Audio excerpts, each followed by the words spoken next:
স্নিগ্ধবেশ লেখিকা সানজিদা আক্তার মুন্নি পর্ব ৬৭। নির্বাচনে তৌসিরের বিপুল বিজয়ী হয়েছে, আর এতে গোটা শিকদার বাড়িতে খুশির ঢল নেমেছে। আত্মীয় স্বজন, প্রতিবেশী আর সমর্থকরা আনন্দে আত্মহারা। চারিদিকে উৎসবের ভিন্ন এক আমেজ। বিজয় উল্লাসে মত্ত হয়ে মানুষজন বড়সড় মিছিল নিয়ে বেরিয়েছে রাস্তায়। তৌসিরকে কাঁধে তুলে নাচ গানের অন্ত নেই। ঢোল, করতাল, বাঁশি আর মাইকের আওয়াজে মুখরিত চারপাশ। রাত জুড়ে বাজনার শব্দ, মানুষের ভিড়ে পুরো বাড়ি মেতে উঠেছে অভূতপূর্ব উচ্ছ্বাসে। ঘড়ির কাঁটা এখন ছুঁয়েছে রাত 11টা। চারপাশের কোলাহল, উৎসব আর বিজয়ের রঙিন আলো থেকে নিজেকে অনেক দূরে সরিয়ে তৌসির একা এসে দাঁড়িয়েছে বেলকনির এক কোণে। এক মনে সিগারেট টানছে সে। তার প্রতিটি টানে ভেতরের কোনো অজানা ভার হালকা করার নিরন্তর চেষ্টা। নির্বাচনে জেতা, মেয়র হওয়া, ক্ষমতার শীর্ষে ওঠার আনন্দ তাকে মনে মনে বিন্দুমাত্র ছুঁতে পারছে না। তার মুখে বিজয়ের হাসি লেগে থাকলেও চোখের গভীরে জমে আছে ভারী অবসাদের ছায়া। সিগারেটের ধোঁয়ায় ভেতরের চাপা যন্ত্রণাকে দমানোর ব্যর্থ প্রচেষ্টা চালাচ্ছে সে বারবার। ধোঁয়ার কুণ্ডলী পাক খেতে খেতে ভেসে উঠছে অন্ধকার আকাশের দিকে। আর সেই সাথে তার মনে হচ্ছে জীবনের যাবতীয় আশা ভাঙন, অপ্রাপ্তি আর অব্যক্ত কষ্ট ধোঁয়ার সঙ্গে মিশে হারিয়ে যাচ্ছে শূন্যে। ঠিক তখনই নাঝা নিঃশব্দে এসে দাঁড়ায় তার পেছনে। তার পায়ের শব্দ পর্যন্ত পাওয়া যায়নি। ঠিক বাতাসের মতো এসে থেমেছে সে। কিছুটা দূরত্ব বজায় রেখেই দীর্ঘ নীরবতা ভেঙে জিজ্ঞেস করে সে, আগে তো এসব টানতেন না, এখন এসব খেয়ে মনের মতো শরীরের ভেতরটা নষ্ট করার কি দরকার? নাঝার কথায় তৌসিরের ভাবনার ঘোর কাটে হঠাৎ। হাতে সিগারেটটা এমনিতেই শেষের দিকে চলে এসেছে, তাই সে আর নতুন করে টান দেয় না। ব্যালকনির ফুলের টবে অবশিষ্ট অংশটা নিঃশব্দে ফেলে দিয়ে ধীরে ধীরে ঘুরে তাকায় নাঝার দিকে। তার ঠোঁটের কোণে ফুটে ওঠে এক চিলতে তিক্ত হাসি, যে হাসিতে আনন্দ নেই, রয়েছে শুধু অসহায়তার ছাপ। তারপর নিচু গলায় বলে, মন আর ভেতর একরকম করলে ক্ষতি কি? এই উত্তর শুনে নাঝা তৌসিরের ওপর থেকে দৃষ্টি সরিয়ে নেয় সঙ্গে সঙ্গে। ওই চোখের দিকে বেশিক্ষণ তাকিয়ে থাকা তার পক্ষে সম্ভব নয়। মাথা উঁচু করে সে তাকায় দূরের আকাশের দিকে, যেখানে চাঁদ আধো মেঘে ঢাকা। তারপর শান্ত গলায় বলে, আপনার ইচ্ছে, কিন্তু এই গন্ধযুক্ত শরীর নিয়ে বাচ্চাদের সামনে যাবেন না, কড়া নিষেধ দিলাম। তৌসির সম্ভবত এই কথার জন্য প্রস্তুত ছিল। সে ছোট্ট করে বাধ্য ছেলের মতো উত্তর দেয়, আচ্ছা যাবো না। এরপর কিছুক্ষণ দুজনেই কেউ আর কোনো কথা বলে না। নাঝা একদৃষ্টিতে তাকিয়ে আছে আকাশের দিকে, আর তৌসির অপলক তাকিয়ে আছে নাঝার মুখের দিকে। ঠিক এই মুহূর্তটাকেই চোখের ভেতর গেঁথে নিতে চাইছে চিরকালের মতো। চাঁদের ম্লান আলোয় নাঝার মুখটা বাইরে থেকে শান্ত দেখালেও তার বুকের ভেতরটা দগদগ করছে দীর্ঘদিনের জমানো ক্ষোভে, অভিমানে ও অপ্রকাশিত যন্ত্রণায়। শেষ পর্যন্ত এই ভারী নীরবতা ভেঙে তৌসিরি প্রথম মুখ খোলে। গলায় এক অজানা কম্পন নিয়ে বলে, একটা কথা বলার ছিল, শুনবি? নাঝা এবার ঘাড় ফিরিয়ে তৌসিরের দিকে দৃষ্টি নিবদ্ধ করে, চোখে চোখ রেখে ছোট্ট করে বলে, বলুন। তৌসির একটু সময় নেয়, ভেতরে ভেতরে কথাগুলো গুছিয়ে নেওয়ার চেষ্টা করে। বুকে ভরে একটা দীর্ঘশ্বাস ফেলে ভারী গলায় বলে, আমি আগামী 2-1 দিনের ভেতর ইন্ডিয়া যাবো। আমি যদি 1 মাসের মধ্যে না ফিরি, অথবা আমি টপকে গেছি খবর শুনোস, তাহলে বাপের বাড়ি চলে যাইস। আর যদি পারোস আমার বাচ্চাগুলারে নিয়ে যাইস। তুই নিবি না, লগে নেওয়ার কথাও না, তাই কইলাম। মা তো তুই, মায়া যদি থাকে অগপতি একটু, তাইলে নিয়া যাস। আমি যদি জিন্দা ফিরি তাইলে তোরে মুক্ত কইরা দিমু, তবে না ফেরার সম্ভাবনাই বেশি। তৌসিরের প্রতিটি কথা ছুরির মতো বিঁধে যায় নাঝার বুকে, কিন্তু বাইরে থেকে সে টের পেতে দেয় না কিছুই। তার গলার স্বর অস্বাভাবিক রকমের ঠান্ডা হয়ে যায়, ঠিক বরফের মতো জমাট বাঁধা। তার মুখের সমস্ত রক্ত সরে গিয়ে ঠোঁট দুটো শক্ত হয়ে ওঠে, চোয়াল কঠিন হয়ে যায়। তবু ভেতরের কাঁপুনি লুকিয়ে নিজেকে সবটুকু দিয়ে সামলে নিয়ে নির্লিপ্ত কণ্ঠে সে বলে, আমি চাই আপনি মারা যান, কিন্তু আপনি মারা গেলে এদের কি হবে? এই 3জনকে কে দেখবে? আপনি নিশ্চিন্ত থাকুন যে আপনার কিছু হলে আমি এদের দায়িত্ব নিচ্ছি না। তাই যা করার ভেবে করুন। আপনার মৃত্যুতে আমার কিছু হবে না, ক্ষতি হবে আপনার সন্তানদের। আপনারা যেমন নালিকুলে বড় হয়েছেন, ওরাও তেমন হবে। আমি আপনার রক্তের ভার অন্তত বইতে পারবো না। কথাগুলো শুনে তৌসির কিছুক্ষণ স্থির নিষ্পলক দৃষ্টিতে তাকিয়ে থাকে নাঝার চোখের গভীরে। তারপর কণ্ঠে সমস্ত অসহায়তা ঢেলে বলে, পাষাণের মতো কথা কইতেছোস নাঝা, এরকম কথা কইস না। আমার সন্তানগুলারে নিয়ে আমার নিশ্চয়তা নাই। আমার সন্তানগুলারে একটু নিজের মনে কর, একটু নিজের মনে কর। এইবার নাঝার ভেতরে একদিন ধরে চাপা পড়ে থাকা ক্ষোভের বাঁধ ভেঙে পড়ে হুড়মুড় করে। দাঁত চেপে জলজলে চোখে রাগে ফুঁসতে ফুঁসতে সে বলে ওঠে, নিজের মনে করছি বলেই এত কষ্টে জন্ম দিয়েছি, নিজের মনে করছি বলেই নিজের কলিজা নিংড়ানো দুধ খাইয়ে নিজের রাতের ঘুম হারাম করে ওদের বড় করছি। এর বেশি আমার আর কিছু করার নেই। আমি কে যে আমার কাছে দায়িত্ব দিয়ে যাচ্ছেন? যান নিজের বিবি জানরে এসব বলেন। আমাকে তো নামে বিয়ে করেছেন, আমার আগে তো ১০০ বার হাঙ্গা করেছেন ওই মহিলাকে।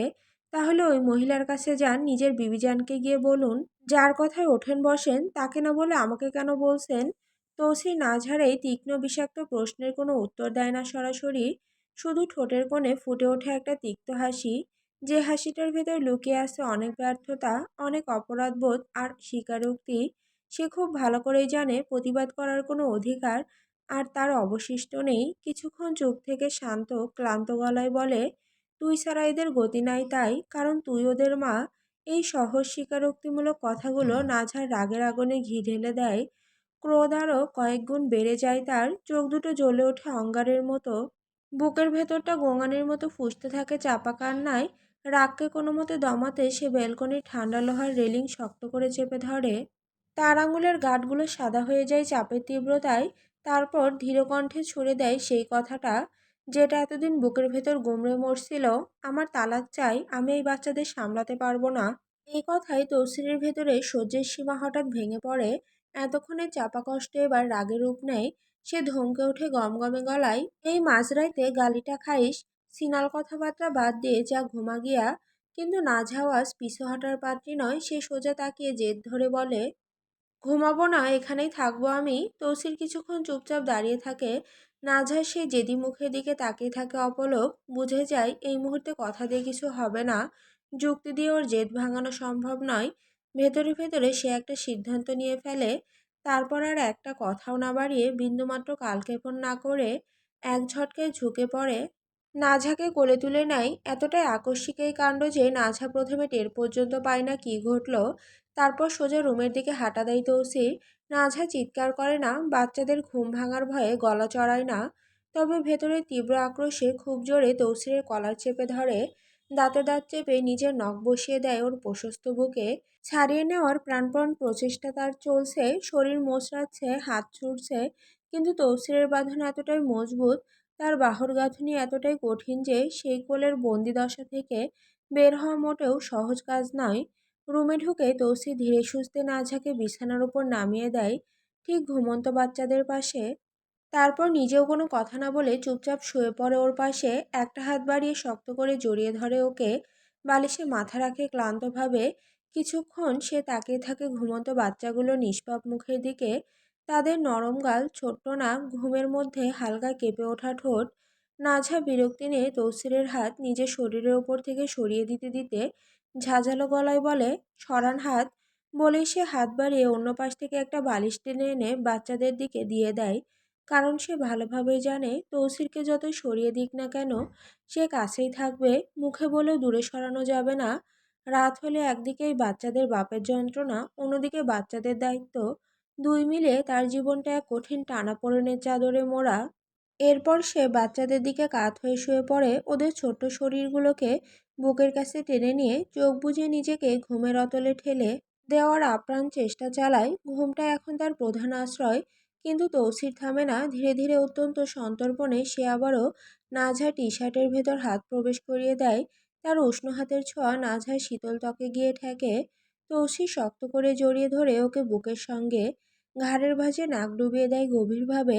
নাঝা এবার তৌসিরের হাত খামচে ধরে, তীক্ষ্ণ গলায় বলে, হাত সরান বলছি, আজ আমার এসব ভালো লাগছে না। তৌসির হাত সরায় না। এবারও না, সে চুপচাপ শুয়ে থাকে, একটু নড়ে না, কোনো প্রতিবাদ করে না, শুধু চোখ বুজে নাঝার গায়ের চেনা ঘ্রাণটা মন ভরে টেনে নিতে থাকে বুকের গভীরে। এই সুবাসটুকু স্মৃতিতে সঞ্চয় করে রাখতে চাই বহুদিনের জন্য। আর ওর ঘাড়ের নরম চামড়ায় আঁকতে থাকে ছোট ছোট নিঃশব্দ চুমু। এই মুহূর্তে তার কাছে এই ছোঁয়াটুকুই সবচেয়ে বড় সম্বল। ইন্ডিয়ার সেই অজানা যাত্রা, ফিরে না আসার সম্ভাবনা, সবকিছু সে এই এক মুহূর্তের জন্য ভুলে থাকতে চায় প্রাণপণে। অন্যদিকে নাঝা নিজেকে কোনো রকমে সামলে চোখ বুজে নেয়, নিজেকে বোঝায় বারবার, সে জানে ভালো করে, এখন যদি বিন্দুমাত্র সায় দেয়, একটু নরম হয়, তাহলে তাকে সারা রাত জেগে থাকতে হবে এই মানুষটার আদরের ভারে। আর এই মুহূর্তে এসব তার একদমই ভালো লাগছে না। তীব্র ঘুমে তার চোখ দুটো জ্বলে যাচ্ছে, শরীর ভেঙে আসছে ক্লান্তিতে। রাত তখন গভীর, নিস্তব্ধতায় ভারী চাদরে মোড়া গোটা পৃথিবী। আকাশে চাঁদ নেই, শুধু কয়েকটা মরা তারা দূর থেকে চেয়ে আসে পলকহীন চোখে। মনে হচ্ছে তারাও ভয়ে থমকে গেছে আজকের এই অভিশপ্ত রাতের সাক্ষী হয়ে। ঘন কালো অন্ধকারের বুক চিরে কোথা থেকে ভেসে আসছে শেয়ালের বুকচেরা আর্তনাদ। দূরে কোনো এক শুকনো বটগাছের কঙ্কালসার ডালে বসে ডেকে চলেছে অশুভ এক পেঁচা।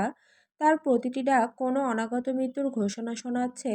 বাতাসে ভাসছে ভেজা মাটির সোঁদা গন্ধ, তার সঙ্গে মিশে আছে পোড়া লোবান আর কেমন এক আষ্টে রক্তমাখা ঘ্রাণ। ঠিক এই মুহূর্তেই জনমানবহীন এক জরাজীর্ণ কুঠিরের ভেতর শুরু হয়েছে বিবিজানের কালো জাদুর গোপন আসর। কুটিরের ভেতরটা স্যাঁতসেঁতে দমবন্ধ করা এক গা ছমছমে পরিবেশ। দেয়ালের গা বেয়ে গড়িয়ে পড়ছে নোনা ধরা জল, আর মেঝের কোণে জমে থাকা কালচে শ্যাওলা নীরবে সাক্ষী হয়ে আছে কত না জানা পাপের। বাঁশের চাটাইয়ের ফাঁক গলে ঢুকে পড়া হিমশীতল বাতাসে দুলে দুলে উঠছে ছাদ থেকে ঝুলিয়ে রাখা শুকনো টিকটিকির লেজ, কাকের নখ আর কালো কাপড়ে বাঁধা বিশ্রী সব পুটুলি। কুটিরের চার কোণে গাঁথা রয়েছে চারটি লোহার পেরেক, প্রতিটির মাথায় বাঁধা একগোছা করে কালো চুল। কার চুল, কবেকার চুল তা কেউ জানে না। মোমবাতির কম্পমান হলদেটে আলোয় দেয়ালে নাচছে বিভীষিকাময় সব ছায়া। মনে হয় দৃষ্টির আড়ালে থাকা কোনো সত্তা ঘুরে বেড়াচ্ছে চারপাশে। নিঃশব্দে হেঁটে চলেছে বিবিজানের ঠিক পেছন পেছন। মেঝের ঠিক মাঝখানে গেরুয়া আর চুন দিয়ে আঁকা এক জটিল বৃত্ত। বৃত্তের ভেতরে সাতকোনা এক তারা, তার প্রতিটি কোণে বসানো মানুষের মাথার খুলি। খুলির চোখের কোটরে জ্বলছে সর্ষের তেলে ভেজানো এক একটি সলতে। তাদের নীলচে শিখা দেখে মনে হয় তা এই দুনিয়ায় আলো নয়। বৃত্তের চারপাশ ঘিরে ছড়িয়ে আছে সিঁদুর, কালো তিল, শুকনো কবরের মাটি এবং মৃতের কাফনের ছিন্ন ভিন্ন টুকরো। কোথাও কোথাও পড়ে আছে অচেনা লতাপাতা আর গাছের শিকড়, সেগুলো নাকি অমাবস্যার রাতে শ্মশানের ঠিক মাঝখানে গজায়। বিবিজানের ঠিক সামনে থরে থরে সাজানো পাঁচটি ছাগলের কাটা মাথা, তাদের নিষ্প্রাণ চোখগুলো অপলক তাকিয়ে আছে শূন্যে। ঠোঁটের কোণ বেয়ে চুয়ে পড়ছে কালচে রক্ত। মেঝেতে ছড়িয়ে ছিটিয়ে আছে দলা দলা রক্তমাখা কাঁচা মাংস, যা সদ্য শেষ হওয়া কোনো নরপিশাচের ভোজসভার জানান দিচ্ছে। পাশেই মাটির এক পুরনো পাত্রে রাখা পচা সাপের বীভৎস তরকারি, যার উৎকট নাড়ি উল্টে দেওয়া গন্ধে ভারী হয়ে উঠেছে কুটিরের প্রতিটি কোণা বাতাস। আরেক পাশে রাখা কাঁসার এক থালায় সাজানো কাটা মুরগির ঠ্যাং, কালো ছাগলের কলিজা এবং একটি কাচের শিশিতে বন্দি কচি শিশুর নারীর শুকনো টুকরো। এই নারী বিবিজান বহুকাল আগে কোন এক প্রসূতির কাছ থেকে ছলে বলে হাতিয়ে নিয়েছিলেন। আর এই পৈশাসিক আয়োজনের ঠিক মাঝখানে চিত হয়ে শুয়ে আছে এক বেওয়ারিশ মানুষের নিথর দেহ। কে সে, কোথা থেকে এলো কেউ জানে না, জানার প্রয়োজনও নেই। কারণ আজ এই নিথর দেহই হতে চলেছে বিবিজানের ইফরিত চালানের বাহন। লাশটার সারা গায়ে বিবিজান নিজ হাতে এঁকে দিয়েছেন রহস্যময় সব চিহ্ন। এর মধ্যে রয়েছে কোথাও উল্টো করে লেখা আরবি হরফ, কোথাও সাপের কুণ্ডলি পাকানো ছবি, আবার কোথাও এমন সব প্রতীক যা পৃথিবীর কোনো ভাষার অক্ষরের সঙ্গে মেলে না। লাশের কপালে ঠেকানো একটি লোহার ত্রিশূল, বুকের ঠিক মাঝখানে বসানো একটি কালো পাথরের তাবিজ। তাবিজটা মৃদু মৃদু কাঁপছে, দেখলে মনে হবে ভেতরে বন্দী হয়ে আছে কোনো ক্রুদ্ধ ছটফটে সত্তা। ধীর পায়ে এগিয়ে আসেন বিবিজান, পরনে তার গাঢ় লাল রঙের এক ছেঁড়া কাপড়, চুল আলুথালু, কপালে লেপ্টে থাকা তাজা রক্তের ফোঁটা, গলায় ঝুলছে হাড়ের এক মালা, তাতে গাঁথা রয়েছে ঠিক 13টা মানুষের দাঁত। হাতে ধরা ধারালো ছুরি, মোমের আলোয় ঝিলিক দিয়ে ওঠে তা। ছুরির বাটে খোদাই করা এক বিকট জীবের মুখ, যার চোখ দুটো এই মুহূর্তে জ্বলজ্বল করছে জীবন্ত অঙ্গারের মতো। মন্ত্র উচ্চারণ করতে করতে নিজ হাতে ছুরি চালান তিনি। ফিনকি দিয়ে বেরিয়ে আসা টাটকা রক্ত মেঝেতে আঁকা জটিল এক বৃত্তে ছিটিয়ে দিয়ে আহ্বান জানান শয়তানকে। মন্ত্রগুলো এমন কোনো ভাষায় যা কোনো জীবিত মানুষের বোঝার সাধ্য নেই। সেই স্বর গলা দিয়ে বেরোচ্ছে না, বরং উঠে আসছে কোনো অতল কূপের গভীর থেকে। মুহূর্তের মধ্যেই বাতাস ভারী হয়ে ওঠে।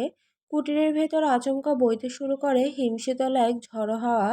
নিভু নিভু হয়ে ওঠে মোমবাতির শিখা। খুলির কোটরে জ্বলতে থাকা নীল শিখাগুলো হঠাৎ লকলকিয়ে বেড়ে ওঠে, তারপর রূপ নেয় রক্তলাল রঙে। কুটিরের কাঠের বেড়া মর্মর শব্দে কেঁপে ওঠে, ছাদ থেকে ঝুলে থাকা পুটুলিগুলো দুলতে থাকে পাগলের মতো এক নিরাকার অশুভ শক্তির প্রবল ঝাপটায়। সেই মৃতদেহে ভর করে ভয়ঙ্কর শয়তান ইফরিত। কাঠের মতো শক্ত হয়ে থাকা লাশটা হঠাৎ ধনুকের মতো বেঁকে ওঠে, চোখ দুটো উল্টে গিয়ে হয়ে যায় রক্তবর্ণ। কালো হয়ে যাওয়া জিভ বেরিয়ে আসে ঠোঁটের ফাঁক গলে, নাক মুখ দিয়ে বেরোতে থাকে ঘন কালচে ধোঁয়া। বিকটভাবে চিৎকার করে ওঠে সে, তুই আমাকে কেন ডাকলি? আগে আমার বলি দে, নয়তো এখনই তোর জান কবজ করব। সেই চিৎকারে কুটিরের মাটির মেঝে পর্যন্ত থরথর করে কেঁপে ওঠে। দূরে কোথাও এক ঝাঁক বাদর ডানা ঝাপটে উড়ে যায় নিশুতি আকাশের দিকে, কিন্তু বিবিজানের চোখে মুখে ভয়ের বিন্দুমাত্র চিহ্নও নেই। নির্লিপ্ত মুখে তিনি ধীরে ধীরে নিজের বিকৃত গলে যাওয়া চেহারার দিকে ইফরিতের দৃষ্টি আকর্ষণ করেন। চামড়া কুঁচকে ঝুলে পড়েছে হাড়ের সঙ্গে, চোখের কোল বসে গেছে গভীর গর্তে, ঠোঁটের কোণে দগদগে ঘা, মাথার তালুতে জায়গায় জায়গায় উঠে গেছে চুল, বেরিয়ে পড়েছে কালচে খুলি। শান্ত অথচ দৃঢ় কণ্ঠে বলে ওঠেন তিনি, আমার চেহারা নষ্ট হয়ে যাচ্ছে, তুমি কিছু একটা করো, আমাকে আগের রূপ ফিরিয়ে দাও। এর বিনিময়ে তোমার কয়টা লাশ লাগবে শুধু একবার বলো, আমি দেব। ইফরিতের ফোঁস শ্বাস একটু থিতিয়ে আসে। কুফরি বিদ্যায় পারদর্শী বিবিজানের দিকে তীক্ষ্ণ রক্তবর্ণ দৃষ্টিতে তাকিয়ে থাকে সে খানিকক্ষণ। মৃতদেহের বুকটা ওঠানামা করছে অস্বাভাবিক ছন্দে, দেখলে মনে হয় ভেতরে দুটো হৃদয় একসঙ্গে ধুকপুক করছে। তারপর ঘরে কর্কশ গলায় বলে ওঠে, আমার 4টে বলি চাই, 4টে, তাও আবার সব তাজা তরুণী, বুঝলি? এমন তরুণী যাদের গায়ে এখনো লেগে আছে কুমারিত্বের ঘ্রাণ, যাদের রক্তে এখনো মেশেনি পাপের কালিমা। কোনো রকম দ্বিধা, কোনো রকম কম্পন নেই বিবিজানের কণ্ঠে। মাথা নেড়ে সঙ্গে সঙ্গে রাজি হয়ে যান তিনি। দেব বলি দেব, শুধু বল আমাকে এখন কি করতে হবে। ইফরিত তখন সেই পচা সাপের তরকারির পাত্রটা কাছে টেনে নেয়। মৃতদেহের হাত দুটো নড়ে ওঠে অস্বাভাবিক ভঙ্গিতে, মনে হচ্ছে হাড়গুলো উল্টো দিকে বাঁকছে। না জানা কোনো স্থান থেকে এক মুঠো কিলবিলে পোকা এনে ফু দিয়ে মিশিয়ে দেয় সেই বিভীষিকাময় মিশ্রণে। কালো রক্তচোষা লম্বা লম্বা পোকা, কারো গায়ে কাটা, কারো লেজে বিষাক্ত হুল। পাত্রের ভেতর সাপের পচা মাংসের সঙ্গে সেগুলো ছটফট করতে থাকে। ছাগলের চর্বির সঙ্গে মিশে তৈরি হয় এক জমাট বাঁধা ঘন কালচে সবুজ তরল। পোকাগুলো তরকারির ভিতর জীবন্ত অবস্থাতেই মোচড় খেতে থাকে। তাদের গা থেকে বেরোতে থাকা এক ধরনের হলদেটে রস মিশে যায় সেই মিশ্রণে। ইবরিত পাত্রটা এগিয়ে দিয়ে গমগমে গলায় নির্দেশ দেয়, নে এটা পান কর, এক ফোঁটাও মাটিতে ফেলবে না, নইলে সব বৃথা। বিন্দুমাত্র ঘৃণা কিংবা সংকোচ নেই বিবিজানের চোখে। এটি তার কাছে অতি সাধারণ এক পানীয়। দুই হাতে পাত্রটা তুলে নিয়ে গোগ্রাসে গিলে নেন সেই পচা সাপ আর জীবন্ত পোকার বীভৎস মিশ্রণ। ঠোঁটের কোণ বেয়ে গড়িয়ে পড়ে সেই ঘন সবুজ তরল, চিবুক ছুঁয়ে ফোঁটা ফোঁটা করে ঝরে পড়ে গলায় হাড়ের মালায়। গলা বেয়ে নেমে যায় পোকাগুলো, কিলবিল করতে করতে হারিয়ে যায় তার ভেতরের অন্ধকারে। বিবিজানের গলার ভেতর থেকে ভেসে আসে অচেনা এক গুড়গুড় শব্দ, মনে হয় পেটের ভেতর কেউ ফুঁসে উঠছে, নড়ে চড়ে জায়গা করে নিচ্ছে। আর ঠিক তখনই ঘটে সেই অবিশ্বাস্য কাণ্ড, তার গলে পড়া চামড়া টানটান হতে শুরু করে, ঝুলে পড়া মাংস ফিরে পায় তার আগের গঠন, বসে যাওয়া চোখে ফিরে আসে সেই আগের ধারালো চাহনি, মাথার তালুতে গজিয়ে উঠতে থাকে ঘন কালো কেশ, ঠোঁটের ঘা মিলিয়ে যায় নিমিষে, বুকের চামড়ায় জেগে ওঠে যৌবনের সেই পুরনো টান, হাতের শিরাগুলো আবার ভরে ওঠে গরম রক্তে। মুহূর্তের মধ্যে বিবিজানের নষ্ট হয়ে যাওয়া চেহারা আবার সতেজ হয়ে ওঠে। আগের রূপের কোনো চিহ্নই আর অবশিষ্ট নেই, কিন্তু এই সতেজ চেহারার আড়ালে লুকিয়ে থাকে আরও গাঢ়, আরও ভয়ঙ্কর এক অন্ধকার। চোখের মনির গভীরে জ্বলতে থাকে ইফরিতের রক্তবর্ণ আভা। কাঙ্ক্ষিত ফল পেয়ে ইফরিতের দিকে ফিরে তাকান তিনি, গলার স্বরে এবার এক ধরনের কর্তৃত্ব।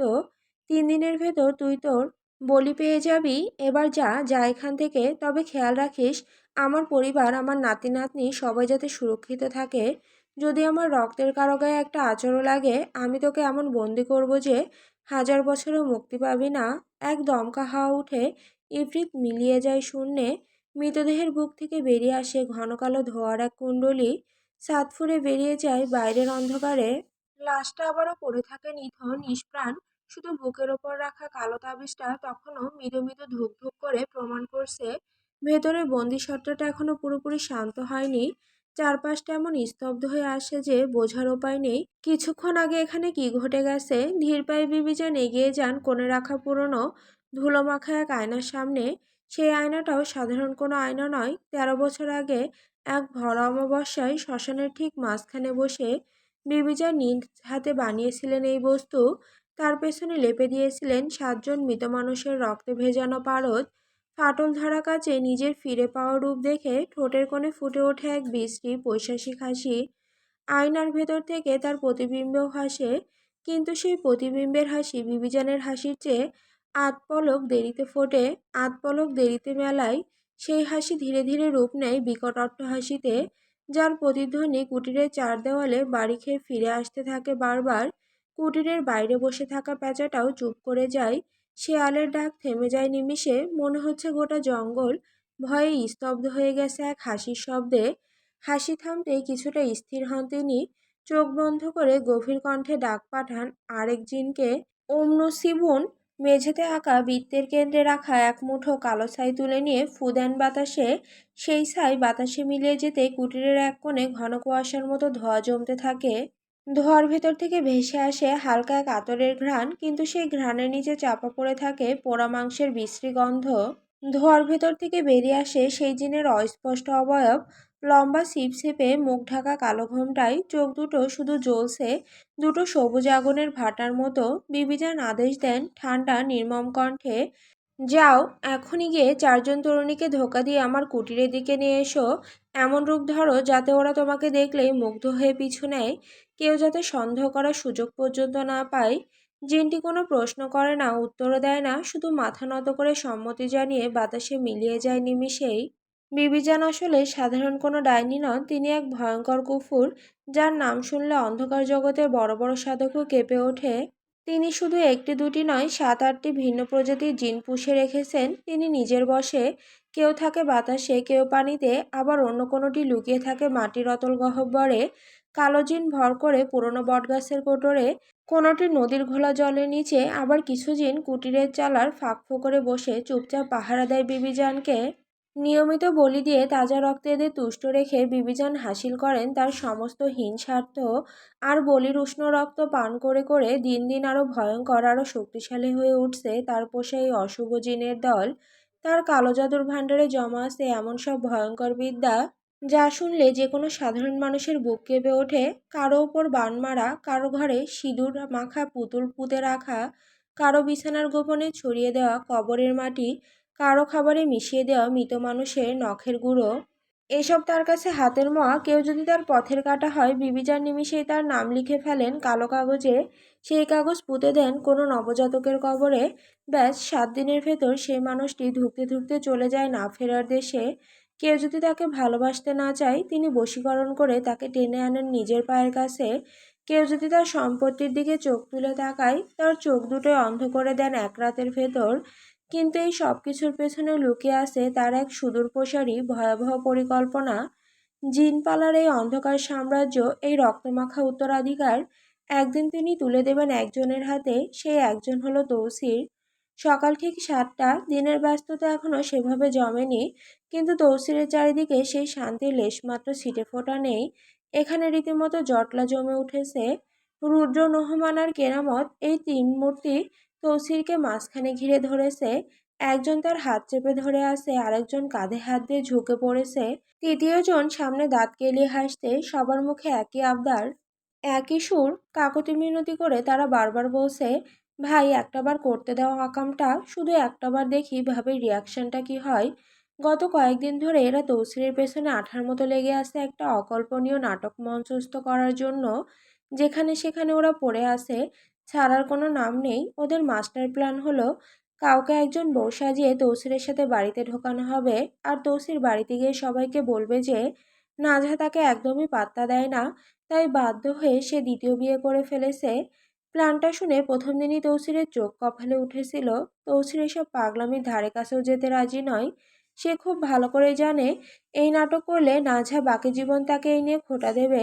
এমনিতেই নাজহার চোখে তার দোষের কোনো অভাব নেই। ঘুম থেকে ওঠা থেকে রাতে ঘুমোতে যাওয়া পর্যন্ত তার সব কিছুতেই ধূর্তরা পাওয়া যায়। তার ওপর নতুন করে এই খাল কেটে কুমির সে কোন দুঃখে আনতে যাবে। তৌসির ওদের কথায় কান্না দিয়ে সাফ জানিয়ে দেয়, সর্বাঞ্চুদরা, শালা তোরা বুঝতে পারতেছিস না, এই আকাম করলে আমার সংসারে বিরাট আগুন লাগবো। কিন্তু নাজেমও তাদের সাথে, সেও পিছপা হওয়ার পাত্র নয়। আগুনের কথা শুনে সে আরো উৎসাহ পেয়ে সে দাঁত কেলিয়ে হাসতে হাসতে উস্কে দেওয়ার সুরে বলে, আরে আগুন তো লেগে আছে, আরেকটু না হয় লাগা, শুধু বৌমার রিয়াকশনটা দেখি সে কি করে। এই কথা শুনে রুদ্র আর নহমান উচ্ছ্বাসে তালি দিয়ে ওঠে। মনে হলো কোনো মহান সিদ্ধান্ত নেওয়া হলো। তৌসিরের মাথায় হাত, ওদের এই ভয়ঙ্কর জোরাজুরির কাছে শেষমেশ হার মানতে হলো তৌসিরকে। এরা যে সহজে তাকে ছাড়বে না সেটা সে বেশ বুঝতে পারছিল। পিয়ালি হাজারবার না করেও লাভ হবে না। অগত্যা শুরু হলো নাটকের প্রস্তুতি। প্রথমেই দরকার ছিল একজন উপযুক্ত বউ। মেয়েদের মতো হাইট আর বডি স্ট্রাকচার দেখে তাদেরই দলে কাজ করা একটা ছেলেকে ধরে আনা হলো। ছেলেটা প্রথমে বুঝতেই পারেনি কি হতে যাচ্ছে। বুঝতে পেরে পালানোর চেষ্টা করেছিল, কিন্তু রুদ্র আর নোহমান দুই পাশ থেকে ধরে ফেলেছে। তারপর তাকে মাথা থেকে পা পর্যন্ত ঢেকে দেওয়া একটা কালো বোরকা পরিয়ে মুখে নেকাব লাগিয়ে বউ সাজানোর কাজ শুরু হয়ে গেল। বোরকার ভেতর থেকে শুধু দুটো চোখ বেরিয়ে আসে, আর সেই চোখ দুটোই পুরো কয়েক জোড়া প্রশ্ন। চোখের সামনে জলজ্যান্ত একটা ছেলেকে এমন কিম্ভূত কিমাকার নতুন বউ সাজতে দেখে তৌসিরা চুপ থাকতে পারল না। মহাবিরক্তিতে ওদের দিকে তাকিয়ে সে বলে উঠল, মাদার চোদরা রে, তোদের মাথায় এসব আজব বুদ্ধি আসে কেমনে?